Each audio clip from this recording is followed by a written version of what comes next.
தற்போது நாம் நிற்கக்கூடிய இடம் சென்னை கிழக்கு கடற்கரை சாலை பனையூர் கடற்கரையில் தான் நாம் இருக்கிறோம். வங்கக்கடலில் உருவான டிப்போ புயல் தற்போது வட தமிழ்நாடு நோக்கி வருவதால் சென்னை மற்றும் சென்னை புறநகர் பகுதியில் கடந்த 2 தினங்களாக காற்றுடன் கூடிய லேசான மழை பெய்து வருகிறது. சென்னை கிழக்கு கடற்கரை சாலை பொறுத்து அதாவது திருவான்மியூர், நீலாங்கரை, கொட்டிவாக்கம், பாலவாக்கம், ஈஞ்சம்பாக்கம், அக்கரை, பனையூர், காணத்தூர், கோவளம் போன்ற கடற்கரை பகுதியில் வசிக்கும் மீனவர்கள் தங்களுடைய படகுகள் மற்றும் மீன் வலைகளை பத்திரமான இடத்திற்கு மீட்டு வைத்துள்ளனர். இந்த பனையூர் குப்பத்தில் இந்த டிப்பா புயல் எவ்வாறு எதிர்கொள்கின்றன, இந்த புயலினால் இந்த பகுதி மக்களுக்கு, மீனவர்களுக்கு, அதாவது குறிப்பா மீனவர்களுக்கு என்னென்னலாம் பாதிப்பு ஏற்பட்டுள்ளது, அந்த புயலை எவ்வாறு எதிர்கொள்கின்ற இந்த பகுதியில் வசிக்கக்கூடிய மீனவர்களை கேட்போம். இந்த புயல் வரப்போகுதுன்னு சொல்லிட்டு முன்னெச்சரிக்கை விடுத்த அரசுக்கு முதல்ல நன்றி சொல்லிக்கிறோம். ஏன்னா 27ஆம் தேதியே பார்த்தோம்னா எங்களை யாரும் கடலுக்கு போகக்கூடாது அப்படின்னு சொல்லியிருக்காங்க. நிறைய பீப்புள் பிலோ பவர்ட்டி லைன்ல தான் இருக்கான்றது இந்த அரசுக்கு தெரியும்.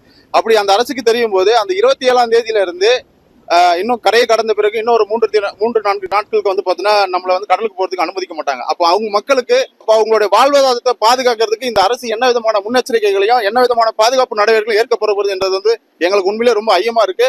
இந்த அரசுக்கு நாங்கள் கோரிக்கை எடுப்பது என்னவென்றால், எங்களை பார்த்தோன்னா வெறும் வாக்குகளுக்காக மட்டும் பயன்படுத்தாமல் எங்களோட வாழ்வியலையும் பாதுகாக்கிறதுக்கு சில முன்னெச்சரிக்கை நடவடிக்கைகளும் எங்களுக்கான உரிமைகளை கொடுப்பதற்கும் சில தயவு செய்து முன்வாருங்கள் என்று இந்த உங்களின் சத்தியம் டிவி மூலமாக நான் கேட்டுக்கொள்கிறேன். வேற என்ன மாதிரி பிரச்சனைனா நாங்கள் தூண்டில் வலை அமைக்கணும்னு சொல்லி நிறைய லெட்டர்ஸ், பேப்பர்ஸ் நிறைய கொடுத்துக்கிறோம். மத்திய அரசும் மாநில அரசும் இதை பற்றி எதுவுமே கண்டுக்கவும் இல்லை.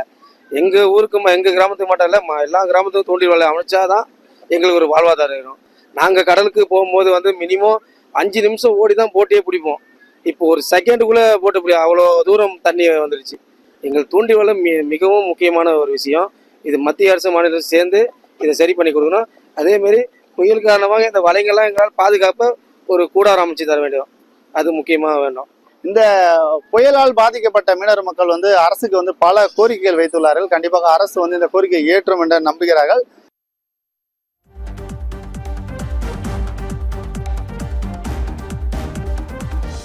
விவரங்களுக்கு நன்றி குமார். நிட்வா புயலால் மாமல்லபுரத்தில் கடல் சீற்றத்துடன் காணப்படுகிறது.